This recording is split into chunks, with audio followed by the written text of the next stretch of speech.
Welcome back to State of the Nation. Boris Johnson won nearly 14 million votes in 2019. This fell by half to under 7 million last week, hence a Labour landslide with a majority of 174 seats. The United Kingdom is now destined to a future of higher taxation, an increase in the size of the state, greater immigration, both legal and illegal, stagnant growth, and fewer freedoms. What went wrong for the Conservatives? Where did we fail? In 2019, many voters lent their votes to the Conservatives with the aim of getting Brexit done, lowering migration, cutting taxes, and reducing the size of the state. The Tories failed on all of these other than Brexit, and even that wasn't completed as well as it should have been. This is why 4 million people voted for reform. They felt the Conservative Party had let them down. And it's important to remember no political party has a right to people's votes. They're not there to be moved across the chessboard. At each election, we must win them anew. And the Conservative Party took its base for granted. We assumed that voters would be frightened of, would fear a Labour government, and would carry on voting for a Conservative government that they were uninspired by, probably even fed up with.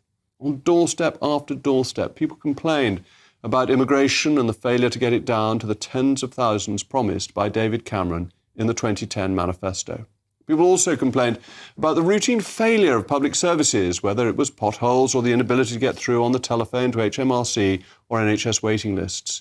People felt that the routine business of government was not working well, in spite of a tax burden at a 70-year high. How conservative is it to tax and spend, with rhetoric always praising spending as positive? Conservatives never seem to stand up for their own supporters. So low-traffic neighbourhoods, 20-mile-an-hour speed limits hit motorists, in spite of government ministers sounding lukewarm about them. Net zero continued to pile bills onto households and businesses, making us globally uncompetitive. Yet the efforts to roll it back have been Lilliputian.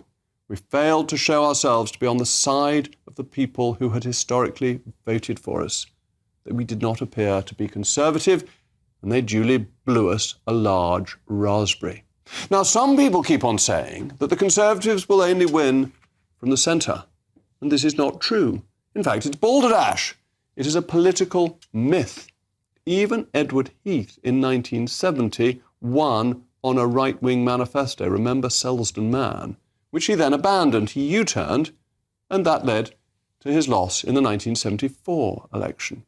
Margaret Thatcher in 1979, 1983 and 1987 won big majorities supporting free enterprise, a home-owning democracy and strong defence. She also cut taxes enormously, and she kept on winning. While John Major lost in 1997 on a soggy manifesto, and David Cameron could not win in 2010 in spite of the failures of the Brown-Blair years when he was talking all that nonsense about sharing the proceeds of growth.